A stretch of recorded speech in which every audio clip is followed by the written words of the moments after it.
ആശ്മി നമുക്ക് അടുത്തിലേക്ക് പറയാമെന്നൊന്നും ഇടാൻ പാടില്ല. റോജിയം ജോൺ ആണെന്ന് പറയുന്നുണ്ടായിരുന്നു. ഇപ്പൊ ഡാർക്ക് എന്ന് പറഞ്ഞ സംഗതിയുണ്ട്, അതിപ്പോ കുട്ടികളുടെ വിരൽത്തുമ്പിലുണ്ട്. ആ വിരൽത്തുമ്പിൽ എല്ലാ സാധനങ്ങളും കിട്ടുമ്പോഴേക്കും നമുക്ക് ഇപ്പോഴുള്ള എൻഫോഴ്സ്മെന്റ് മതിയാവില്ല എന്ന് പറഞ്ഞു. അത് 100% ശരിയായ കാര്യമാണ്. പുതിയ കാലം പുതിയ എൻഫോഴ്സ്മെന്റ് ഉണ്ടായാൽ മതിയാവും എന്ന് പ്രതിപക്ഷം പറയായിരുന്നു. എനിക്ക് സർക്കാരും ഒരു പരിധിവരെ അത് മുഖവിലേക്ക് എടുക്കുന്നുണ്ട്. എന്തായാലും നിയമസഭയിൽ നടന്ന ചർച്ചയുടെ ആദ്യ ഭാഗമാണ് ഇപ്പോൾ നമ്മൾ കണ്ടത്. ആ വാക്പോരിനപ്പുറം ലഹരിയും അക്രമ സംഭവങ്ങളും ഗൗരവത്തോടെ കാണണമെന്നതിൽ സർക്കാരിനും പ്രതിപക്ഷത്തിനും രണ്ട് നിലപാടില്ല. ലഹരി തടയുന്നതിൽ സർക്കാർ സ്വീകരിക്കുന്ന നടപടികൾ മുഖ്യമന്ത്രി വിശദീകരിച്ചു. സിനിമയും സീരിയലും ഒക്കെ അക്രമത്തെ സ്വാധീനിക്കുന്നത് എങ്ങനെ എന്ന് സിനിമാ ഡയലോഗിലൂടെ മുഖ്യമന്ത്രി വിശദീകരിക്കുകയും ചെയ്തു. പോലീസിന്റെ റിപ്പോർട്ടിൽ തന്നെ പറഞ്ഞു, ആ എടാ മോനെ എന്ന് വിളിക്കുന്നൊരു രംഗമില്ലേ സിനിമയിലെ ഏതോ ഒരു സിനിമയിൽ ഒരു നടൻ വന്നിട്ട്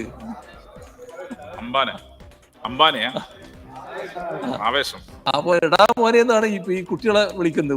പിന്നെ അയാളൊരു റൗഡിയാണ്, കുട്ടികളെ അത് കണ്ടിട്ട് കുട്ടികള് ഇവിടെയുള്ള ചില റൗഡി ഗ്യാങ് തലവന്മാരോട് കൂടെ പോയി എന്ന് പറയുന്ന ഒരു പോലീസ് റിപ്പോർട്ട് ഞാൻ കണ്ടിരിക്കുന്നു. അങ്ങനെ ഒരു അവസ്ഥയുണ്ട് എന്ന് പോലീസ് റിപ്പോർട്ട് ചെയ്യുന്ന അവസ്ഥയുണ്ടായിരുന്നു. കണ്ടില്ല എന്നുള്ളതല്ല, ഇങ്ങനെ ഒരു അവസ്ഥയുണ്ട് എന്നർത്ഥം. ആ സിനിമ ഞാൻ കാണാൻ റെഡിയായിരുന്നു, ഒരു ഘട്ടത്തിൽ ഞാൻ കണ്ടിരുന്നു. അപ്പോ സീരിയലും ചലച്ചിത്രങ്ങളും ഉളവാക്കുന്ന ദുസ്വാധീനങ്ങൾ വളരെ വലുതാണ്. ലഹരിക്കെതിരെ സർക്കാർ കൊണ്ടുവന്ന ആക്ഷൻ പ്ലാനിനൊപ്പം നിൽക്കുമെന്നായിരുന്നു പ്രതിപക്ഷ നേതാവ് വി ഡി സതീശന്റെ ഉറപ്പ്. ഞങ്ങളിത് 3ാമത്തെ പ്രാവശ്യമാണ് കൊണ്ടുവരുന്നത്. 2 പ്രാവശ്യം ഗവൺമെന്റ് ചർച്ച ചെയ്യാൻ തയ്യാറായി. ഞങ്ങൾ ആദ്യം എടുത്ത സമീപനം എന്താണ്? വളരെ പോസിറ്റീവായിട്ടാണ്. ഞാൻ തന്നെ പറഞ്ഞു, ഏത് തരത്തിലുള്ള ഒരു ആക്ഷൻ പ്ലാൻ ഗവൺമെന്റ് ആരംഭിച്ചാൽ ഞങ്ങൾ അതിന്റെ കൂടെ ഉണ്ടെന്നാ പറഞ്ഞത്. കഴിഞ്ഞ പ്രാവശ്യം ഞങ്ങൾ കുറച്ചുകൂടി കാർക്കശ്യത്തോടുകൂടി പറഞ്ഞു. കാരണം 2022 ഇത് കൊണ്ടുവന്നതിന് ശേഷം ഇപ്പോൾ ഈ 2024 ഇതിന്റെ അകത്ത് മാറ്റമില്ല എന്ന് മാത്രമല്ല, അപകടകരമായ നിലയിൽ ഇത് പോകുന്നു. പിന്നെ ഇത് വീണ്ടും കൊണ്ടുവരേണ്ട സാഹചര്യം ഗവൺമെന്റ് അംഗീകരിക്കുകയല്ലേ ചെയ്തത്.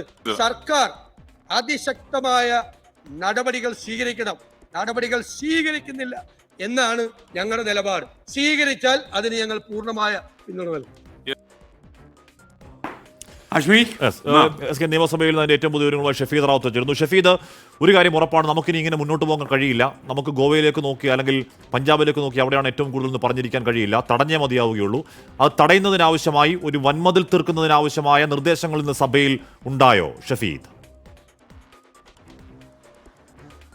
ഹാഷ്മി, ഒറ്റ വാക്കിൽ പറഞ്ഞാൽ ഇല്ല എന്ന് വേണം പറയാൻ. കാരണം ആരോഗ്യപരമായ ഒരു ചർച്ചയാണ് നമ്മൾ പ്രതീക്ഷിച്ചത്. എന്നാൽ നിയമസഭയിൽ ചില വാഗ്വാദങ്ങളും വാക്പോരുകളും പഴയ ചില കഥകളും പറഞ്ഞതല്ലാതെ മറ്റെന്തെങ്കിലും കാര്യമായ ഇടപെടൽ അക്കാര്യത്തിൽ നടന്നിട്ടുണ്ടോ എന്നുള്ള കാര്യത്തിൽ ഇപ്പോഴും നമുക്ക് സംശയമാണ്. മാത്രമല്ല, ആ പ്രസംഗം മുഴുവൻ പലരുടെയും പ്രസംഗം കേട്ട നാളെ നിലയിൽ എനിക്കങ്ങനെ പ്രത്യേകിച്ച് ഏതെങ്കിലും തരത്തിൽ ഒരു ആരോഗ്യപരമായിട്ടുള്ള നിർദ്ദേശങ്ങൾ ഉയർന്നു എന്ന് തോന്നുന്നുമില്ല. ഇക്കാര്യത്തിൽ നമ്മൾ എടുത്തു പറയേണ്ടത് പ്രതിപക്ഷ നേതാവ് വി ഡി സതീശൻ ഉന്നയിച്ച ഒരു കാര്യമുണ്ട്. നമ്മൾ അങ്ങോട്ടും ഇങ്ങോട്ടും പിന്തുണ പ്രഖ്യാപിച്ചിരുന്നിട്ട് കാര്യമുണ്ടോ? നമുക്കൊരു ആക്ഷൻ പ്ലാൻ വേണ്ടേ?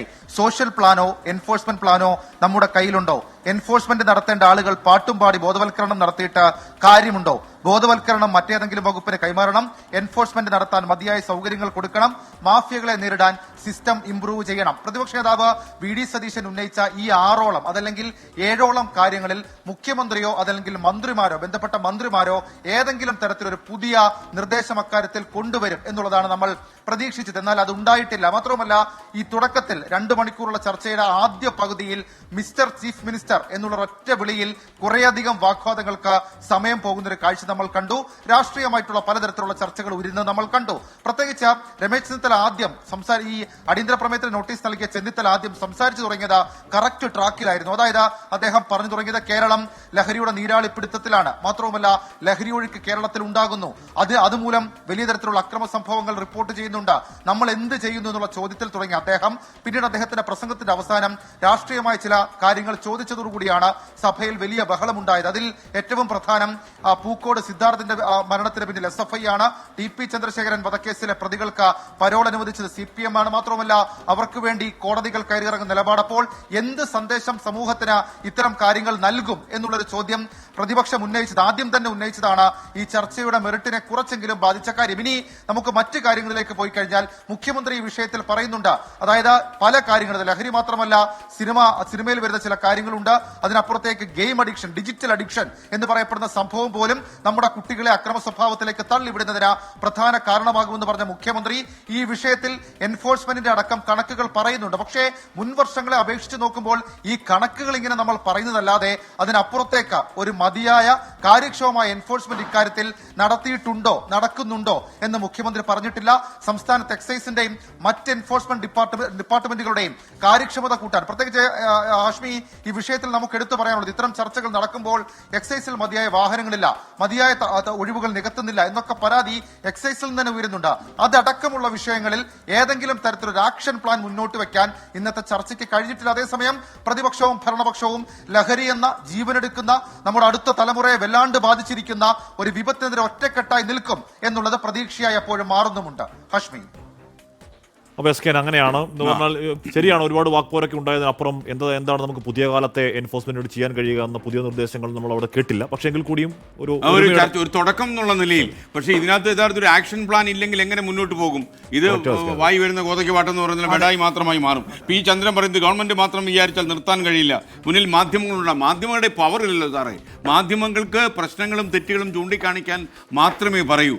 ഇത് എക്സിക്യൂട്ട് ചെയ്യേണ്ടത് വേറെ സർക്കാർ ഏജൻസികളാണ്, പോലീസ് സംവിധാനമാണ്, എക്സൈസ് ആണ്. കാരണം അതുപോലെ തന്നെ ഈ റൗഡികളെയൊക്കെ തന്നെ നിലയ്ക്ക് നിർത്തണമെങ്കിൽ അതിന് വടിയെടുത്തേ പറ്റൂ. ആ വടിയെടുക്കാനുള്ള കരുത്ത് നമ്മുടെ പോലീസ് സേനയ്ക്ക് ഉണ്ടാകണം. അല്ലെ, അതിന് പോലീസ് സേന വിചാരിച്ചാൽ പോരാ. നമ്മുടെ പോലീസ് സേനയൊക്കെ കഴിവുറ്റ പോലീസ് സേന തന്നെയാണ്.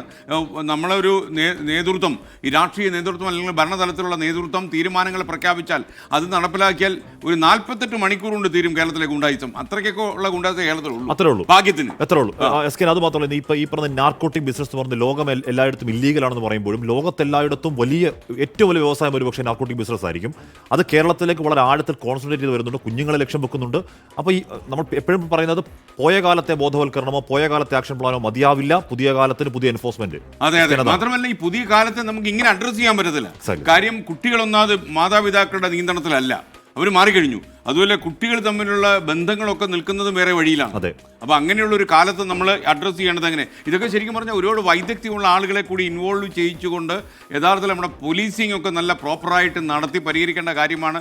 ഇനി താമസിച്ചാൽ കാശ്മീർ സൂചിപ്പിച്ചതുപോലെ ഈ അന്താരാഷ്ട്ര മാഫിയ സംഘങ്ങളൊക്കെ തന്നെ രംഗമടക്കി വാഴുന്ന ഒരു സ്ഥിതിയിലേക്ക് പോകും. കൊച്ചി നഗരത്തിലൊക്കെ തന്നെ ഈ പുറമേ ശാന്തത അവലംബിക്കുന്ന ഈ നഗരത്തിൻ്റെ അഗാധങ്ങളിലേക്ക് പോയാൽ ഇത്തരം മാഫിയ സംഘങ്ങളുണ്ട്. അതൊരു യാഥാർത്ഥ്യമാണ്.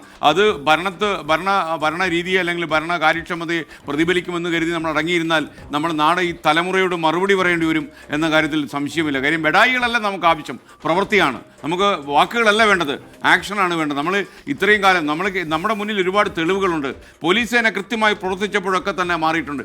ഇ.കെ. നായനാർ മുഖ്യമന്ത്രി ആയിരിക്കുന്ന സമയത്ത് ഒറ്റ ദിവസം കൊണ്ട് ഒരു 100 കണക്കിന് ഗുണ്ടകളെ പിടിച്ചകത്തിട്ടു. കുറേ കാലത്തേക്ക് പ്രശ്നമില്ലായിരുന്നു. വീണ്ടും ഈ ഗുണ്ടകൾ തന്നെ പുറത്തിറങ്ങി. അതാണ് പ്രശ്നം.